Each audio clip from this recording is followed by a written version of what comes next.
Bacchus. Séraphim Zunbingen.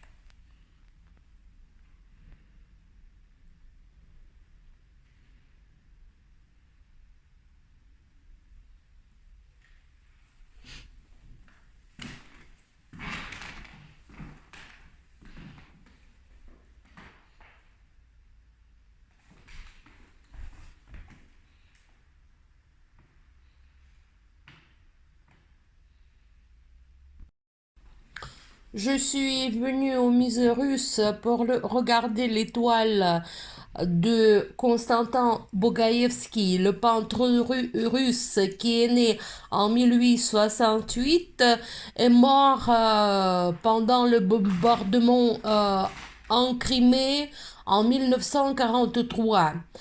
Ce qui était très intéressant pour lui, c'est son style.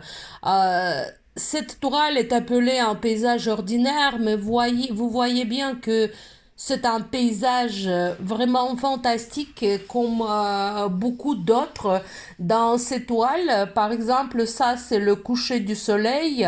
On voit à gauche le soleil, un bateau et le paysage tout à fait imaginaire avec des montagnes fantastiques, avec des arbres fantastiques et imaginaires. Peut-être chaque arbre peut avoir sa copie dans la vie réelle, mais en gros, ce n'est pas un paysage de Crimée, par exemple, là où le peintre a vécu toute sa vie.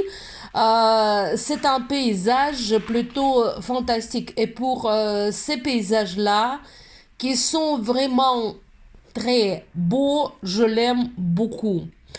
Ça, c'est un paysage qui est appelé le Gobelin rose. Et la peinture est faite de cette manière que ça ressemble beaucoup à un gobelin. Il semble qu'il y a des fils sur la toile et ces fils sont peints par la peinture. Et la couleur rose qu'on a vue, elle est vraiment très belle. Ça, c'est déjà la période soviétique, 1932.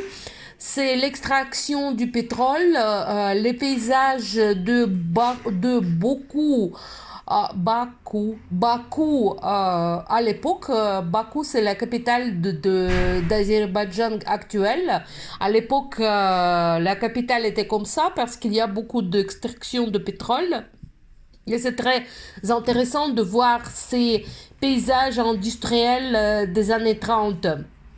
Ça, c'est la mer Noire, avec des pierres quelque part en Crimée. Je ne peux pas dire si ces rochers existent vraiment, quelle est la dimension, mais je vois bien que c'est la mer Noire. Ça, c'est la vieille Crimée. Pourquoi il y a vraiment un territoire à la Crimée qui est appelée la vieille Crimée.